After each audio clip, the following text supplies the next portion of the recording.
మీ జీఐఈటీ ఇప్పుడు జీజేయుగా మారింది. 2000కు పైగా ప్లేస్మెంట్స్, ఐపీఎం, కేపీఎంజీ వంటి సంస్థలతో ఇంటిగ్రేటెడ్ కోర్సులు. యూపీఎస్సీ కోచింగ్, అడ్మిషన్లు open. Vijayawada rowdy sheeter Sai Krishna వివాదం విషయంలో అంటే అతను కనిపించట్లేదు గత కొద్ది కాలంగా తెలుసు అందరికీ. ఈ విషయంలో సిఐ నాగరాజు మీద ఎఫ్ఐఆర్ నమోదైంది. ఇదే విషయం మీద మనతో మాట్లాడడానికి ప్రముఖ హైకోర్టు అడ్వకేట్ రజనీ గారు లైవ్ కాల్ అందుబాటులో ఉన్నారు. ఒకసారి ఆమెతో మాట్లాడి మరింత సమాచారం తెలుసుకుందాం. నమస్తే అండి. నమస్తే అండి. ఏంటండి మొత్తానికి వారం 10 రోజులు బట్టి అతను కనిపించట్లేదని ఇప్పటికే వాళ్ళ మదరు హెబియస్ కార్పస్ కూడా రిట్ పిటిషన్ దాఖలు చేసినటువంటి పరిస్థితి హైకోర్టులో. ఎట్టకేలకు రాత్రి ఎఫ్ఐఆర్ అయింది. ఎస్పీ గారు స్పెషల్ గా ఆదేశాలు జారీ చేసి ప్రభుత్వం కఠినమైన చర్యలు తీసుకోవాలని డెసిషన్ తీసుకున్న తర్వాత ఎఫ్ఐఆర్ రిజిస్టర్ అయింది. అసలు ఏంటి ఈ కేసు ఏంటి, ఎలాగా? ఎందుకంటే రౌడీ షీటర్ల మీద ఉక్కుపాదం మోపండి అని ప్రభుత్వాలు ఏ ప్రభుత్వాలైనా చెబుతాయి, అందులో తప్పు కూడా లేదు. సామాన్య జనాలకు ఇబ్బంది కలగకుండా ఖచ్చితంగా రౌడీ షీటర్లను కంట్రోల్లో పెట్టాల్సిందే. బట్ అంత మాత్రాన అతను ఏమైపోయాడో తెలియనటువంటి పరిస్థితి ఈ రోజు. అసలు ఉన్నాడా పోయాడా ఏదీ తెలియదు. వాళ్ళ మదర్ అయితే దారుణంగా ఏడుస్తున్నటువంటి సిచ్యుయేషన్ ఉంది. అసలు దీని మీద చెప్పండి ఒకసారి, ఏంటి పరిస్థితి ఏంటి? రేపొద్దున ఒకవేళ ఇది గనక ప్రూవ్ అయితే ఏంటి నెక్స్ట్? నమస్తే నిరుపమ గారు. ఈ కేసు జరిగి మనం అనుకుంటున్నట్టు వారం 10 రోజులు కాదు, గత నెల అంటే ఒక 30-32 రోజులు పైచులకు అయిపోతుందండి. వాళ్ళు ఒంటరి పోరాటం చేస్తున్నారు. ప్రతి మారు స్టేషన్ కి వెళ్తున్నారు, సే గారిని అడుగుతున్నారు, నీ కొడుకు చచ్చాడు అనుకో, దండ రెడీ చేసుకో, వెళ్ళిపో, మమ్మల్ని అడగమాక, మాకు తెలియదని ఒకళ్ళు. తర్వాత కానిస్టేబుల్స్ బయటకు వచ్చి, అమ్మా నువ్వు బాధపడమాక, బిడ్డ లేడు, ఇక ఆశలు పెంచుకోవద్దు, మేము మాట్లాడితే మా ఉద్యోగాలు పోతాయి తల్లి అంటూ కొంతమంది మానవత్వం కలిగిన కానిస్టేబుల్స్ ఆమెను ఓదార్చడం, ఎవరు బయటికి చెప్పలేని పరిస్థితి. సో నన్ను కలిసి కూడా వాళ్ళు అరౌండ్ ఒక 15-20 రోజుల పైచలకు అయిపోయిందండి. సో 20 రోజుల పైచలకు చెప్తున్నప్పుడు నేను అడిగినాను, సిఐ గారు ఏమంటున్నారన్నా, డిఎస్పీ ఏమంటున్నారు, ఎస్పీ ఏమంటున్నారు. ఈ వేలో ఒక డిస్కషన్ జరుగుతుంది. అంటే దొంగల పడ్డ 6 నెలలకి కుక్కలు మురిగినట్టుగా ప్రభుత్వం ఇప్పుడు స్పందించకుండా ముందే స్పందించి ఉంటే, అంటే సత్వర న్యాయం అంటారు చూడండి, ముందే స్పందించి ఉంటే ఆ తల్లికి ఆ కుటుంబానికి కూటమి నుంచి ఒక భరోసా ఓదార్పు ఉండేది. ఇప్పుడు నేను కూటమిని కూడా తప్పనట్ల, ఎప్పుడు చేయాల్సిన పని అప్పుడే చేయాలి. ఇన్ని రోజుల తర్వాత ఆయన సింగపూర్ నుంచి, ఈయన తెలంగాణ నుంచి వచ్చి కూర్చొని డిస్కస్ చేసుకొని ఇతన్ని చేసినటువంటి సస్పెన్షన్, విఆర్వా, కేసు నమోదా, whatever it may be, ఇది ఆ తల్లి పోలీస్ స్టేషన్ కి వెళ్ళినప్పుడు, లేకపోతే నా బిడ్డ లేడు అంటున్నాడండి సిఐ గారు, అదేంటమ్మా లేడంటారేంటి, కోర్టులో సబ్మిట్ చేయాలి, లేకపోతే లాకప్ లో ఉండాలి కదా. అయ్యా లేడంటున్నాడు అయ్యా, మార్కాపురం నుంచి పట్టుకొచ్చాడయ్యా, మా బిడ్డతో పాటు 3 పట్టుకొచ్చారు, 3 జైల్లో వేసినారు, మా బిడ్డ కాని రావట్లేదయ్యా అని ఆ తల్లి ఆవేదనగా కృష్ణలంక పోలీస్ స్టేషన్ ముందు ఆర్తనాదాలు పడుతున్నప్పుడు ఏ మీడియా మిత్రుడో చూసి, సార్ ఇది పెద్దదయ్యేలాగుంది, ఆ బిడ్డ ఉన్నాడో లేదో ఒక మారు గవర్నమెంట్ దగ్గర పెట్టండి, లేకపోతే హోమ్ మినిస్టర్ ని కలవండి అంటూ ఒక తల్లి ఆవేదన. హోమ్ మినిస్టర్ కూడా ఒక మహిళే కాబట్టి ఇంకొక తల్లికి తెలుస్తుంది బిడ్డని కోల్పోతున్న తల్లి బాధ, ఒకవేళ కోల్పోతే ఎలా ఉంటుంది, అసలు ఏం జరిగింది అనేది. ఆవిడ తల్లి సమానమైనటువంటి హోమ్ మినిస్టర్ పాత్రలో ఉన్నప్పుడు ఆవిడ సత్వరమే స్పందించి ఉంటే బాగుండు. ఇప్పటికీ 30-32 రోజులు పైచులకు వచ్చి అన్ని మీడియాలు బయటకు వచ్చి, ఒకరేమో అతను నేరగాడే కాబట్టి కోర్టు వారెంట్ ఇచ్చింది, అతన్ని గతంలో ఒక 10 కేసులేమో ఉన్నాయేమో, మరి మనకు తెలీదు, అవన్నీ క్వాష్ అయిపోయింది. అంటే కేసుకి అతనికి సంబంధం లేదని క్లియర్ అయిపోయింది. కేవలం అతని పేరుతో 2 కేసులు మాత్రమే ఉన్నాయంటూ ఎవరైతే వాళ్ళ మేనమామల ముళ్ళపూడి నాగేశ్వరరావు గారు, లేకపోతే వాళ్ళ ఇంకొక మేనమామలు, వీళ్ళందరూ ఒక 5-6 ఉన్నారటండి.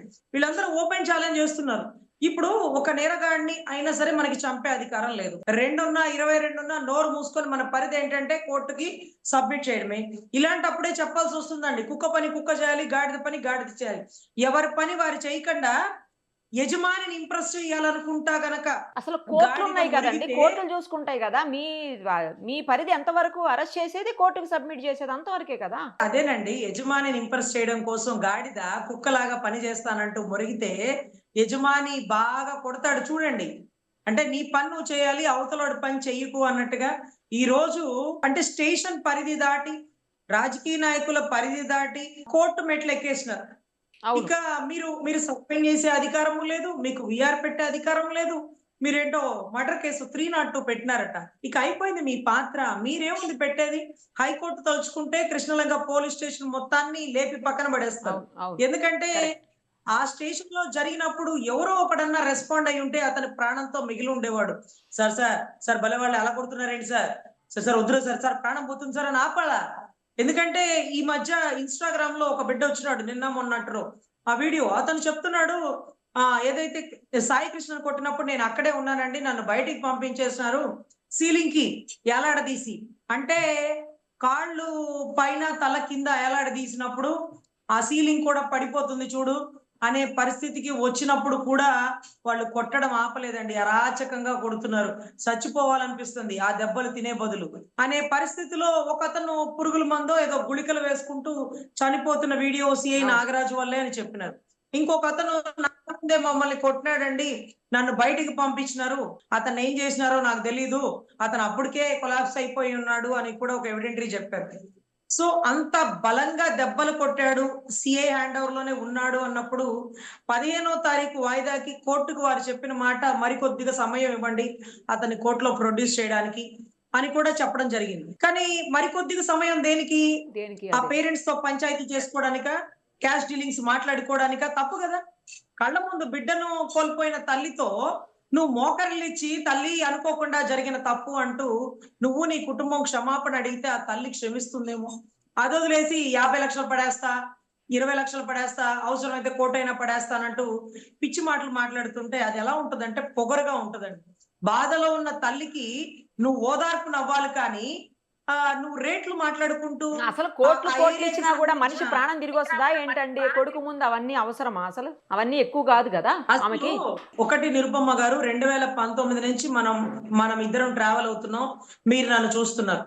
తెలంగాణలో దిశ ఎన్కౌంటర్ కేసు జరిగినప్పుడు వాళ్ళు ఏ కులమో ఏ మతమో నాకు తెలియదు, మీ సుమన్ టీవీ యాజమాన్యం సుమన్ అన్నే ఒక్కొక్కసారి ఏదన్నా అయిపోతుందేమో తల్లి, ఎందుకు నీకు అంత రిస్క్ అంటూ ఎన్నో మార్లు కారు ఇచ్చి నన్ను బస్ స్టాండ్ దాకా, రైల్వే స్టేషన్ దాకా, కోర్టు దాకా కూడా పంపించారు. మీకు గుర్తుందా నిరుపమ్మ గారు?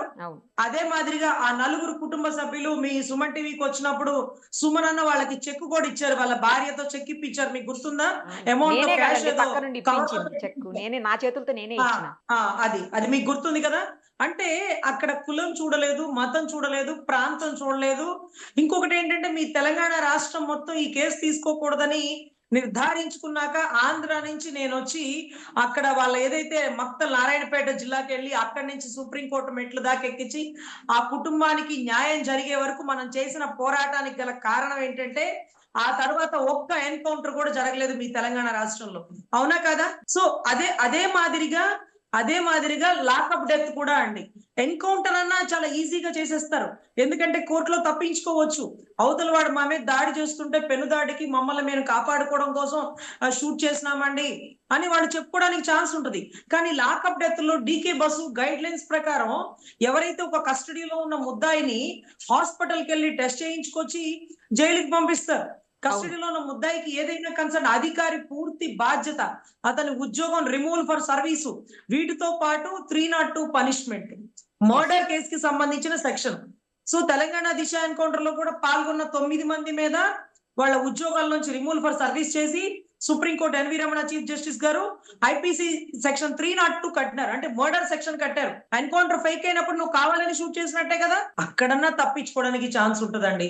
మీ తెలంగాణలో కూడా ఎప్పుడు లాకప్ డెత్తులు జరగలేదండి.